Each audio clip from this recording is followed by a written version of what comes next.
So, when a government decides to hand a company a big pile of cash, what happens next? Does it just go straight to the bottom line as instant profit? Well, today we're diving into the official rulebook for this so-called free money, International Accounting Standard 20. I mean, really think about it for a second. Let's say your company gets a $10 million grant to build a new factory. Is that $10 million in pure profit on day one? It kind of seems simple, right? But if you booked it all at once, your earnings would look absolutely massive for 1 year and then totally normal the next. That doesn't feel quite right, does it? And you'd be right. It's definitely not that simple. The people who write the accounting standards thought about this exact problem, and they created a specific set of instructions called IAS 20. It's all about accounting for government grants and disclosure of government assistance. This is the guide that makes sure companies account for this money in a way that's fair, consistent, and makes sense. Okay, so before we could really get into the rules, we need to make sure we're all speaking the same language. The standard kicks things off by defining exactly what we're talking about, because as you'll see, not all government help is created equal. First up, the main event, a government grant. Now the key phrase here, the one to remember, is in return for compliance with certain conditions. This isn't just a gift with no strings attached. Oh no, it's a transfer of resources. We're talking cash, land, you name it, but only if the company holds up its end of the bargain. Then you've got this broader term, government assistance. This is a little different.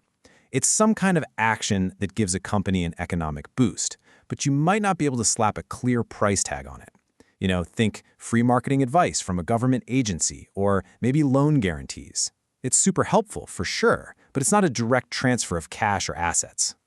So the crucial point is really that distinction. A grant is a tangible transfer of resources.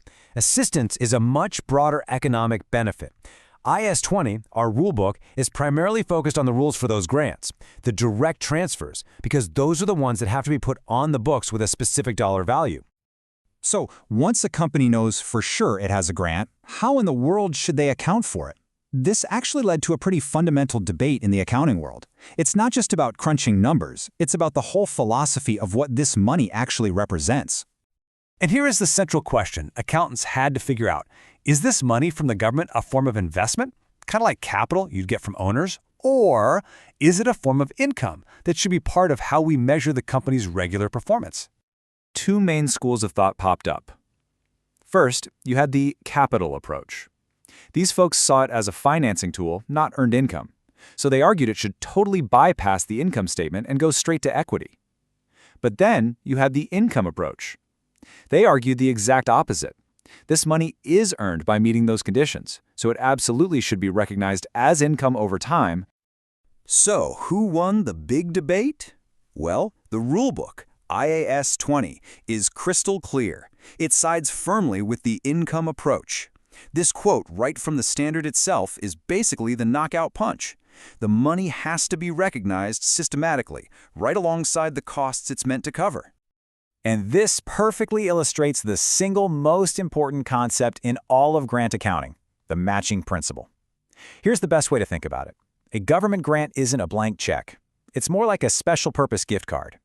You can only use it for specific things, and you only recognize the benefit when you actually buy those things. The grant income has to be matched with the expenses it's meant to offset. Okay, so we've got our big guiding principle, matching. Now let's see how it actually works in the real world.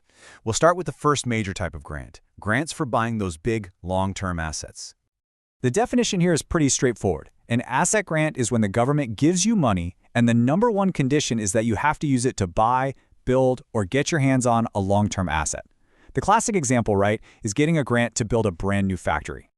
Now here's where it gets interesting. While that underlying principle of matching is mandatory, IAS 20 actually gives companies a choice. There are two different but equally acceptable ways to show these grants on their financial statements. So here are the two options. Option 1 is deferred income.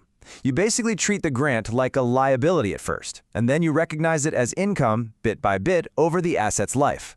Option 2 is asset deduction. This one's simpler. You just subtract the grant from the asset's cost. The result is you have a lower depreciation expense each year. See? Both methods get you to the same place, matching the benefit to the costs over time. All right, so that covers grants for the big ticket items. But what about all the grants that are meant to help with just everyday operating costs? Well, that brings us right to our next category. These are called grants related to income. And basically, if a grant isn't for buying a long-term asset, it falls into this bucket. These are often used to help cover specific costs, things like employee training programs, or maybe research and development projects, or even covering salaries in a certain area. And guess what? The same core rule applies. No surprises here, it is all about that matching principle. You recognize the grant income in the exact same period that you recognize the expense the grant is supposed to pay for. So, if you get a grant to cover July salaries, you book that grant income in July. It's as simple as that. And just like before, companies get two choices for how to present it. They can either show the grant separately as other income on their income statement, or they can just deduct it from the expense it covers. So you might see a line item that says research costs net of government grant. Both ways are totally fine. We've covered the main rules, but we're not quite done. Let's take a quick look at the important fine print, like what happens when things go wrong and what companies absolutely have to tell the public about all this. Now, this is a critical question. Remember, we said these grants have strings attached. So what happens if a company fails to build that factory? Or maybe doesn't create the number of jobs they promised? The government might just ask for its money back. What do you do then? The standard says a repayment is treated as a change in accounting estimate. Now, in simple terms, this means you don't need a time machine to go back and restate your old financial reports. Instead, you just reverse the original accounting in the current period. It's treated as a forward-looking correction. And finally, transparency is absolutely key. Companies have to disclose everything. They need to say which accounting method they chose, what kinds of grants they received, and how much they were, and crucially, any strings that are still attached. This makes sure that investors can see exactly how much a company might be leaning on government support. So there you have it. Government grants are not instant profit. Not even close. They're accounted for systematically, always matching the income to the related costs. So the next time you see a headline about a company getting a massive government grant or a bailout, you'll know there's a whole rulebook behind how that money actually hits the bottom line. It's not about the cash you get. It's about when you truly earn it.